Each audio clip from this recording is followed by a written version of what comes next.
हाँ dear students, बहुत खुशी की बात है कि आप अपने जीवन के सफर में अपने पढ़ाई लिखाई करके अपने लक्ष्य प्राप्त करने के सफर में आप 11th से 12th में प्रवेश करने वाले हैं। तो एक बात का हमेशा ध्यान रखिएगा कि जिस प्रकार से आप अपना मकान बनाते हैं तो एक अच्छे कारीगर की तलाश करते हैं जो आपके मकान को अच्छा से बना सके, उसमें अच्छा अच्छा डिजाइन कर सके, आपका मकान खूबसूरत लगे। तो उसी तरह से आप अपना भविष्य बनाने चले हैं तो इतना जरूर ख्याल रखेंगे आप, और आप ख्याल रखते भी हैं कि हमारे भविष्य बनाने वाले अच्छे कारीगर कौन हैं। दूसरा बात आपको हमेशा याद रखना है, ये सोच कर चलना है कि जो आपको नहीं सुधार सकता है वो आपके भविष्य को नहीं सुधार सकता है। तो आप वैसे कारीगर को ढूंढे जो आपको सुधारे, इसके बाद आपके भविष्य को सुधारे। तो हम आपका वेलकम करते हैं अपने मैथ्स क्लास 12th में, और हम करेंगे आपके सपनों को पूरा। करो मत इंतजार कि कब सवेरा हो, उठो जागो आओ हम सब मिलकर जल जाएं वहां जहां युगों से अंधेरा हो। बनकर शिक्षित कर दो विकसित जहां में सबसे आगे भारत देश हमारा हो, बाबू हमारा हो, आपका घर हमारा हो। तो हम चलते हैं अपने मुकाम की ओर, प्रवेश करते हैं क्लास 12th में एक नए जोश, एक नए जुनून, एक नए जंग के लिए। और इस जंग को जीत जाने के बाद आपके घर की गरीबी मिटेगी, देश से शिक्षा मिटेगा, कुरीति मिटेगी, भ्रष्टाचार मिटेगा, और पूरी दुनिया पढ़ाई से बदल सके ना बदल सके, लेकिन आप अपने सपनों की दुनिया को बदल सकते हैं। इसलिए हमने हजारों नहीं लाखों विद्यार्थियों को, अगर इस वर्षों में जितने भी प्रीवियस ईयर मैंने पढ़ाया है तो उसमें हजारों शिक्षक बने हैं, हजारों इंजीनियर बने हैं, हजारों एनडीए में गए हैं, एयरफोर्स में गए हैं। तो इस भविष्य निर्माण की फैक्ट्री में आपका स्वागत। हेलो डियर स्टूडेंट्स, हम समझ सकते हैं आपके अंदर के क्रेजीनेस को, हम समझ सकते हैं आपके अंदर के सपना पूरा करने की कोशिश को। मेरे प्यारे प्यारे विद्यार्थियों, लगभग ये 10 दिन से जब से क्लास 11th के सिलेबस को खत्म करके उसके बाद रिवीजन करके जब से मैंने आपको भेजा है, लगभग दिसंबर में हम क्लास 11th मैथ्स के सिलेबस को समाप्त करते हैं। उसके बाद पूरा जनवरी लगभग आपको, चाहे आप एनडीए की तैयारी कर रहे हों, जेई की तैयारी कर रहे हों, चाहे आप नीट की तैयारी कर रहे हों, क्योंकि नीट की तैयारी करने वाले बच्चे भी तब तक फिजिक्स अच्छा नहीं कर पाते हैं जब तक उनकी मैथ की तैयारी नहीं होती है। तो नीट सेक्शन वाले बच्चों को भी मैथ में उसी तरह के क्वेश्चन को हम लोग डील करते हैं। तो उसके बाद जब आप 10 दिन से घर गए हैं, उसके बाद हजारों फोन कॉल्स आ रहे हैं, चाहे आप गढ़वा के हैं, पलामू के हैं, लातेहार के हैं, चाहे आप यूपी के, बिहार के सटे हुए यूपी और झारखंड, इधर कुछ छत्तीसगढ़ के बच्चे जो आते हैं, तो हमें बहुत प्रसन्नता है और हम भी क्रेजीनेस हैं। तो बहुत तरह के क्वेश्चन थे आपके, सर बैच कब शुरू होगा, सर फी क्या होगा, इस बार जो है पढ़ाई का तरीका क्या होगा। तो मैं सोचा कि मैं आपसे रूबरू हो जाऊं और मैं आपसे बात करूं। मेरे प्यारे प्यारे विद्यार्थियों, देखिए मेरे पास बहुत, जैसे और तरह के कोचिंग वाले लोगों के जैसा जो है मेरे पास ये लॉलीपॉप तो नहीं है, लेकिन हाँ मेरे पास आपके लिए कलम की ताकत है, और इस किताब रूपी पेट्रोल की ताकत है, ठीक है। और इसी ताकत से मैं आपको आगे बढ़ाना चाहता हूं। मैं फी में कटौती कर दूंगा, मैं फी कम ले दूंगा, इस पे मैं बात नहीं करना चाहता हूं। मैंने लगभग 1100 बच्चों का स्कॉलरशिप टेस्ट लिया था। मैं आपको बता दूं, जितने भी बच्चे सुन रहे हैं इसको, इस वीडियो को जरूर शेयर कर दीजिएगा ताकि उन बच्चों तक पहुंच जाए जो इस बार क्लास 11 से 12th में जाने वाले हैं। तो लगभग 1100 बच्चों का मैंने टेस्ट लिया था, स्कॉलरशिप टेस्ट, तो जिसमें 700-600 बच्चे, लगभग 685 बच्चे मेरे थे, और कुछ बच्चे वैसे थे जो डिफरेंट कोचिंग इंस्टीट्यूशन में पढ़ते थे। तो मैं आपको बता दूं कि इस बार स्कॉलरशिप में कुछ खास होने वाला है। देखिए पहले के राजा महाराजा कहते क्या थे ना, कि एक सिद्धांत पे कार्य करते थे कि बुड़बक को 2 रुपए दे दो लेकिन अकल का बात मत दो। तो मैं वैसा बात करने वाला नहीं हूं। इस बार मैं जितना पहले फीस लेता था उसी फीस में कुछ स्पेशल करने वाला हूं आप तमाम विद्यार्थियों के लिए। अमीर हो या गरीब, शिक्षा आएगा सबके करीब, ठीक है। तो इस बार उसी फीस में जो मेरे पास पहले का फीस था, फीस के बारे में और भी मैं विस्तृत चर्चा कर रहा हूं आपसे, आप टेंशन मत लीजिएगा, ठीक है। तो उसी फीस में क्लास 12th में इस बार हम दोनों बुक पढ़ा रहे हैं जी आपको, एनसीईआरटी को तो डील कर ही रहे हैं, उसी के साथ साथ आर एस अग्रवाल को भी मैं पढ़ा रहा हूँ। और उसके बाद जो क्लास 11th में जैसे मैंने पढ़ाया है कि दिसंबर तक सिलेबस खत्म करके आपको, और बहुत जगह होता क्या है कि सिलेबस ही समाप्त नहीं होता है 11th का, तो 11th जो होता है हमारा नींव होता है। अगर नींव किसी मकान का कमजोर हो जाता है, किसी इमारत की अगर नींव कमजोर हो जाती है, तो उस पर बहुमंजिली इमारतें, देखिए अभी भी कॉल आ रहा है, अभी भी बच्चों का ही कॉल है, अभी भी बच्चों का कॉल है, तो 1 मिनट। हाँ हेलो भाई, क्या छत्तीसगढ़ से? ओके ओके, अच्छा अच्छा अच्छा, तो भंडरिया एरिया से। तो बस मैं आप ही लोगों के लिए बात कर रहा हूँ, टेंशन मत लीजिएगा, ठीक है सर। तो देखिए, डिफरेंट कॉल, हजारों कॉल्स डेली आ रहे हैं, और मैं आपको बता दूं, तो मैं ये बात कर रहा था कि जिस इमारत की नींव कमजोर हो जाती है उस पर बहुमंजिली इमारतें नहीं बनाई जा सकती हैं। लेकिन आप टेंशन मत लीजिएगा, आप कहीं भी पढ़ते हो, 11th का सिलेबस खत्म नहीं हुआ है, या अंतिम में दो चार पाँच छः चैप्टर जो हैं बहुत रफ्तार में खत्म कर दिए गए हों, या ऐसा भी बहुत टीचर करते हैं कि इधर सिलेबस खत्म नहीं हुआ है तो चलो 12th शुरू कर देते हैं, और फिर क्या करेंगे कि हम सैटरडे संडे को पढ़ा देंगे। तो मैं वैसा भी अगर वैसा भी आपके साथ हुआ है तो आपको टेंशन लेने की जरूरत नहीं है, हम आपके साथ हैं।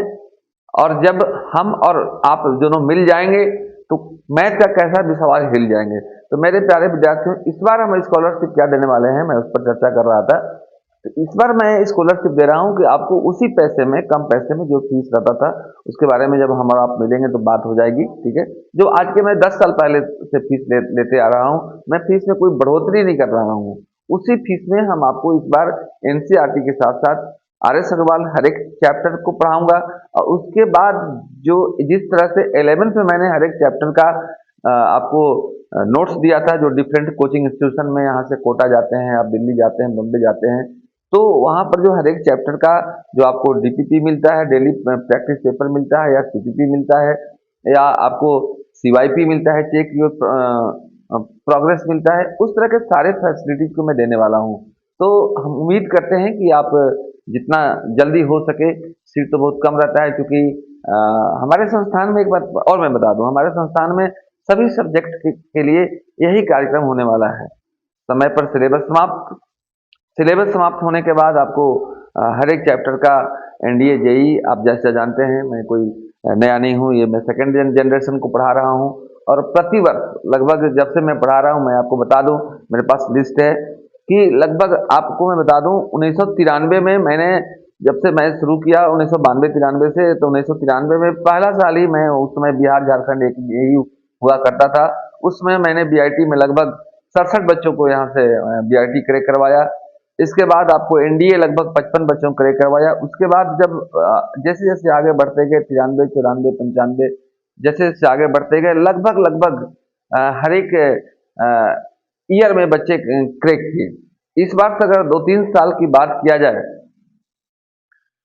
इस बार अगर 2-3 साल पहले की चर्चा की जाए, तो इसके पहले वाले साल में भी मैंने यहाँ से जो है सो 3-4 बच्चों को जेई यहाँ से क्रैक किए हैं, और लगभग 4-5 बच्चे नीट भी क्रैक किए हैं, एनडीए क्रैक किए हैं, एयरफोर्स भी क्रैक किए हैं, नेवी भी क्रैक किए हैं।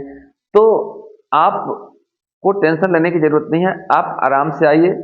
अभी आप जान ही रहे हैं कि देवम इंस्टीट्यूट जो है, अभी उसमें जितने भी टीचर्स आपको देवम इंस्टीट्यूट में मिलेंगे सभी वेल क्वालिफाइड हैं, सभी वेल एक्सपीरियंस्ड हैं।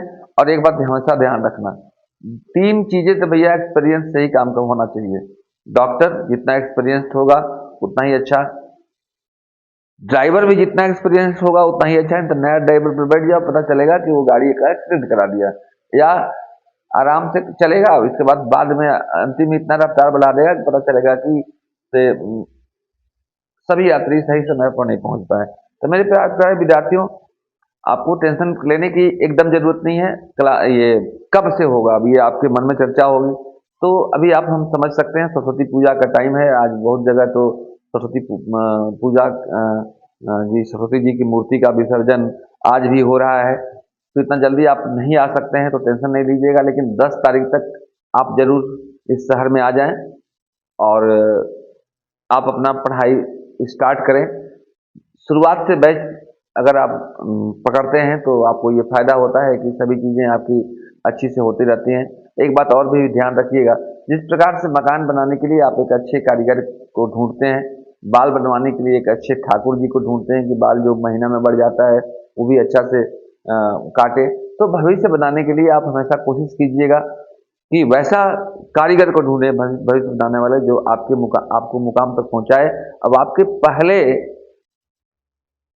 हजारों विद्यार्थियों को मुकाम तक पहुंचा चुका है वो। तो ये आप फर्स्ट जनरेशन नहीं है, सेकंड जनरेशन है। तो हम उम्मीद करते हैं कि आप घर से आएंगे, और घर से आएंगे तो क्या क्या लाएंगे मैं ये बता दे रहा हूँ आपको। तो आप जरूर ऐसा काम करें, और घर से जब आप आएंगे तो अपने साथ 11th के बुक को आप नहीं छोड़ेंगे। 11th के जितने नोट्स हैं उसको लेते आएंगे। अगर मैथ की मैं बात करूं तो 11th मैथ्स में आप ट्रिगो को के पूरे फार्मूला को, पूरे रूल को, आप पूरे कॉन्सेप्ट को आप जरूर रिवीजन कर लीजिएगा। कैलकुलस को रिवीजन कर लीजिएगा, और कैलकुलस को रिवीजन करने के बाद आप एक काम कीजिएगा कि करने होगा तो क्या कीजिएगा, हम बता दे रहे हैं आपको। हाँ डियर स्टूडेंट्स, तो हम बात कर रहे थे घर से क्या क्या लाना है आपको।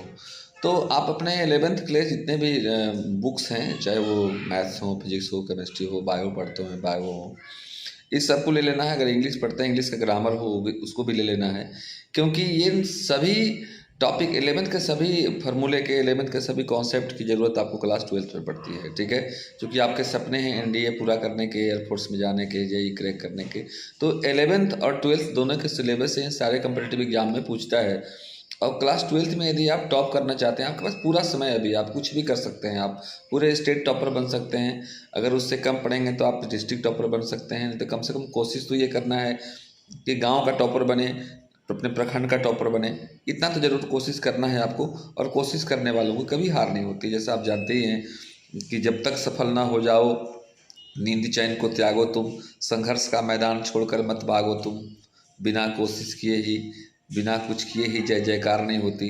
और कोशिश करने वालों को कभी हार नहीं होती, और झूठ बोलने वालों को माँ बाप से भी प्यार नहीं होती। तो इतना करना है। आपके मन में होगा बैच कब शुरुआत होगा सर, तो बैच आपका बैच शुरू है।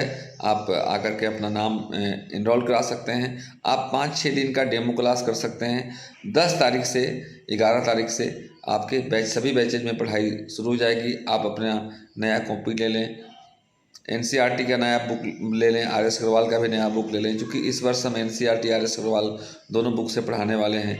तो ये सब ले करके, और माँ पिताजी का आशीर्वाद लेकर जरूर आए। अपने घर से आते समय ध्यान रखना, माँ पिताजी से बड़ा कोई भगवान नहीं है, कोई देवी देवता नहीं है। सबसे पहले उन्हीं की पूजा होनी चाहिए, उनका आशीर्वाद लेकर आएँ, अपने कुल देवता को प्रणाम करके आप आएँ, और फिर आगे मिलें। धन्यवाद सर, नाइस बाय।